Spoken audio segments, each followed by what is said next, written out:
Terima kasih hadirnya buat kalian yang sudah mampir di channel YouTube Panatua Saesin. Terima kasih. Kita lanjut perjalanan Xiao Yan di alur spoiler cerita Battle Through the Heavens versi novel. Pertempuran melalui surga, bab 991. Chapter 991, tiba di pegunungan mata surga.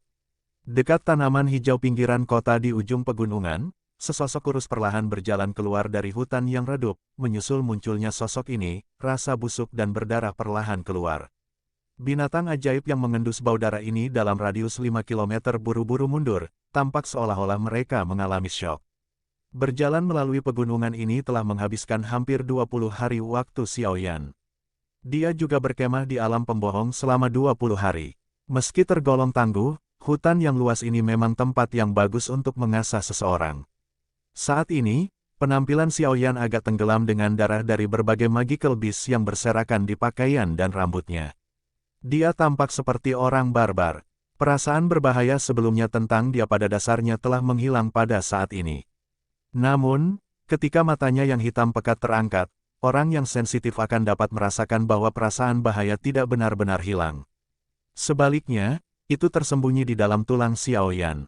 Penampilan seseorang yang terlihat tidak mencolok di permukaan tetapi memancarkan perasaan berbahaya dari tulang mereka yang benar-benar berbahaya karena mereka melakukan pukulan fatal ketika seseorang tidak menduganya.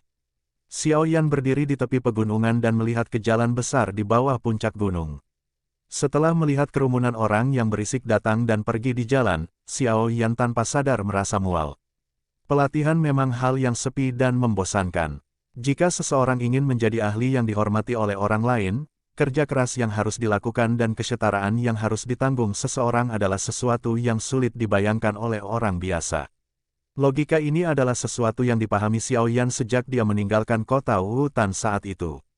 Sekarang, pemahamannya tentang logika ini jauh lebih dalam dari sebelumnya karena dia pernah mengalami perasaan seperti itu selama pelatihan bertahun-tahun. Xiao Yan menghela nafas dalam-dalam. Jarinya mengusap titik di antara kening. Karena pelatihannya selama periode ini menjadi seperti kebiasaan, avatar di laut spiritualnya terus-menerus menerima penyempurnaan api hati yang jatuh. Meskipun ini adalah beban besar bagi Xiao Yan, dia adalah seorang alkemis, diaktifkan dalam cara mengurangi kelelahan. Karenanya, dia bisa terbiasa dengan kelelahan ini. Gelombang energi dari pegunungan mata surga seharusnya akan segera dimulai. Namun kemacetan tempat ini tidak jauh dari lokasi tersebut. Dengan kecepatanku, aku seharusnya bisa mencapainya dalam waktu setengah hari. Xiao Yan mengeluarkan peta dari cincin penyimpanannya dan mempelajarinya dengan cermat. Setelah itu, menampilkan pandangan ke langit utara saat dia bersandar pada dirinya sendiri. Punggungnya bergetar dan sepasang sayap api hijau giok perlahan terentang. Xiao Yan menjadi jauh lebih berhati-hati setelah mengetahui bahwa sayap tulangnya milik yang disebut suku Heaven Demon Phoenix. Kekuatan suku Heaven Demon Phoenix pasti lebih kuat dari Wind Lightning Pavilion. Dia tidak ingin mengundang masalah seperti itu saat ini. Oleh karena itu, dia hanya akan menggunakan sayap tulang pada saat kritis. Meskipun kecepatannya akan sangat berkurang dan hasilnya, dia hanya bisa bertahan untuk melindungi nyawa kecilnya ini. Lagi pula, siapa yang tahu saat itu bahwa mayat magical beast sialan itu akan mengundang begitu banyak masalah. Jari kaki Xiao Yan ditekan ke tanah setelah sayap api menyebar. Dia segera bangkit, dan dengan suara, swoosh, dia berubah menjadi sosok api hijau. Giok yang melesat menuju langit utara. Pegunungan Heaven Eye cukup terkenal di seluruh wilayah utara Central Plains. Alasan paling penting adalah karena kolam darah gunung surga yang muncul setiap 3 tahun sekali. Efek ajaib memiliki daya pikat yang besar bagi kebanyakan orang. Ini pasti mengapa sebagian besar orang ada di sini. Kebanyakan dari mereka berasal dari generasi muda karena efek ajaib dari mengubah tulang seseorang dan membantu inovatif seseorang, yang dimiliki oleh kumpulan darah, memiliki efek yang lebih besar pada generasi muda. Tentu saja, untuk beberapa merawat anak muda luar biasa dari dalam faksi seseorang, beberapa faksi besar memperhatikan kolam darah gunung. Ada gambaran yang sangat besar antara kelas Dou Huang dan Dou Zong. Di Central Plains, seorang ahli Dou Huang memang bisa disebut orang yang kuat. Namun, hanya dengan menjadi seorang elit Dou Zong seseorang akan benar-benar menerima perlakuan sebagai orang yang kuat. Jika Dou Huang dianggap sebagai kekuatan inti klan, Dou Zong dianggap sebagai kekuatan utama mereka. Selama klan memiliki seorang elit Douzong, reputasi dan pengaruhnya secara alami akan jauh melebihi klan lain yang memiliki 10 Do Huang tanpa satupun Douzong. Ini adalah pengaruh dari Douzong. Dari sini, orang bisa mengetahui seberapa besar jarak antara Do Huang dan Douzong. Tentu saja, jika klan memiliki Douzun, klan ini pasti akan menjadi satu dengan otoritas besar bahkan jika Douzun ini tidak pernah peduli dengan masalah di dalam klan. Bahkan faksi besar seperti Wind Lightning Pavilion harus memperlakukan klan itu dengan sopan. Kelas Douzun dianggap ahli yang benar-benar top bahkan di wilayah Central Plains. Di dalam wilayah Magia atau wilayah Black Corner, seseorang dapat dianggap sebagai bagian dari faksi tingkat atas jika seseorang memiliki Do Huang atau Douzong. Namun, faksi tingkat atas seperti itu hampir tidak dapat dianggap telah memasuki tingkat kedua di Central Plains. Inilah celah di antara mereka. Adapun Douzeng, faksi yang memiliki seorang ahli yang ada dalam legenda sudah dianggap sebagai eksistensi yang luar biasa. Perkelahian antara faksi biasa tampak seperti permainan anak-anak di mata mereka, di mata seorang elit Douzeng. Pertarungan seperti itu akan langsung runtuh dengan lambaian tangan, tentu saja, level itu terlalu jauh dari Xiao Yan dan yang lainnya. Saat ini, pikiran Xiao Yan hanya membiarkan dirinya menerobos kelas Do Huang dan maju ke kelas Douzong. Hanya dengan maju ke kelas Douzong, Xiao Yan akan memiliki kualifikasi untuk bertemu Sun Er. Klan Gu misterius di belakangnya tidak ditempatkan dalam apa yang disebut satu aula, satu menara, dua sekte, tiga lembah, 4 pavilion. Namun, Xiao Yan yakin bahwa klan Gu pasti memiliki kekuatan yang tidak lebih lemah dari Pill Tower atau Hall of Souls. Jika dia ingin berhasil mengambil Sun Er dari klan ini, dia harus mengeluarkan kekuatan yang menyebabkan mereka tidak dapat membantahnya. Prasyarat pertama ini adalah dia untuk maju ke kelas Douzong. Meskipun Xiao Yan saat ini adalah Do Huang bintang 9 dan kekuatannya telah meningkat dari 20 hari latihan keras di hutan, masih ada celah yang cukup besar untuk melepaskan diri dari kelas Do Huang. Bintang Do Huang 9 mungkin hanya memiliki jarak satu bintang dengan Douzong, tetapi bintang satu ini cukup untuk menyebabkan tak terhitung banyaknya individu luar biasa berhenti di level ini selamanya, sampai mereka mati. Itulah mengapa efek ajaib dari Heaven Mountain Blood Pool, yang membantu inovatif seseorang, diperbesar tanpa henti. Hal ini menyebabkan banyak ahli muda di wilayah utara Central Plains bersama dengan faksi seperti Wind Lightning Pavilion berkerumun ke pegunungan mata surga ini tanpa takut mati.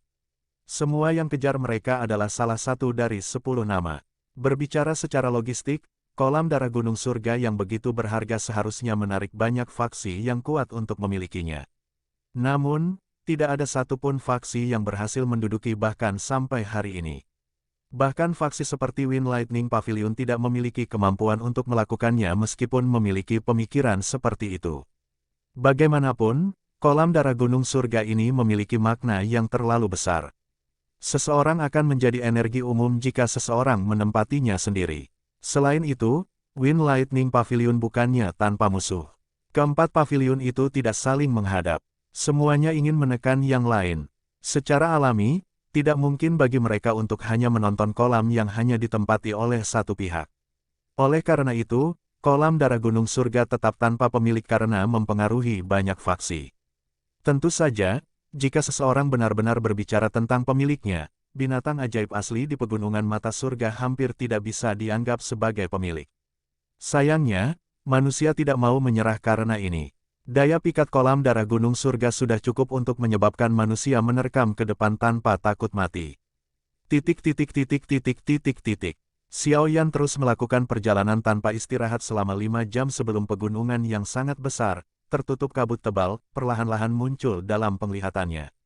The Heaven Eye Mountain Range adalah pegunungan terbesar dan tertinggi yang pernah dilihat Xiao Yan. Bahkan pegunungan Magical Beast Mountain di dalam Kekaisaran Jiama tidak bisa dibandingkan dengannya.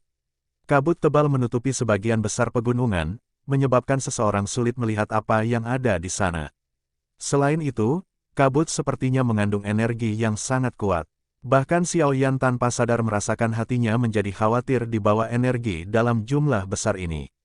Celana saja tidak ada yang berani terbang dari langit. Rute di langit adalah jalan buntu. Xiao Yan berdiri tinggi di udara dan menatap titik masuk pegunungan di bawah. Kepalanya tanpa sadar berubah sedikit mati rasa ketika dia melihat lautan hitam pekat orang-orang di bawah. Meskipun Xiaoyan tahu bahwa daya pikat dari kolam darah gunung surga ini pasti cukup hebat, dia masih merasa terkejut saat melihat lautan manusia yang begitu besar. Tingkat kesulitan mendapatkan 10 titik penyerapan dari orang-orang ini sungguh luar biasa. Xiaoyan tertawa getir. Dia memilih tempat sepi sebelum mendarat. Setelah itu, dia melompat menuruni puncak gunung dan muncul di puncak pohon di pegunungan mata surga dalam beberapa kilatan. Menatapnya menyapu dan menemukan bahwa cukup banyak orang yang duduk bersila di puncak pohon di sekelilingnya. Pegunungan mata surga ditutupi oleh awan sepanjang tahun. Selain itu, ada banyak magical beast yang kuat di dalamnya. Makanya, hanya ada 3 titik masuk yang aman. Lokasi di mana Xiaoyan berada adalah salah satunya. Namun, pintu masuk itu ditempati oleh lautan manusia. Xiaoyan menghela nafas di hadapan pemandangan yang luas ini ketika suara burung bangau yang jelas dan keras tiba-tiba melonjak dari langit yang jauh. Segera, itu menarik semua pemandangan di sekitarnya. Mata Xiaoyan juga melihat ke atas. Dia bisa melihat bangau besar warna-warni mengepakkan sayapnya saat terbang dengan cepat menuju pegunungan Heaven Eye. Sinar matahari mendarat di bulu warna-warni, memancarkan kilau cemerlang yang luar biasa indah. 7 bangau jiwa berwarna. Bukankah ini perjalanan Nona Feng dari Wind Lightning Pavilion? Banyak suara kaget segera terdengar ketika semua orang melihat bangau besar berwarna-warni. Xiaoyan terkejut saat mendengarnya.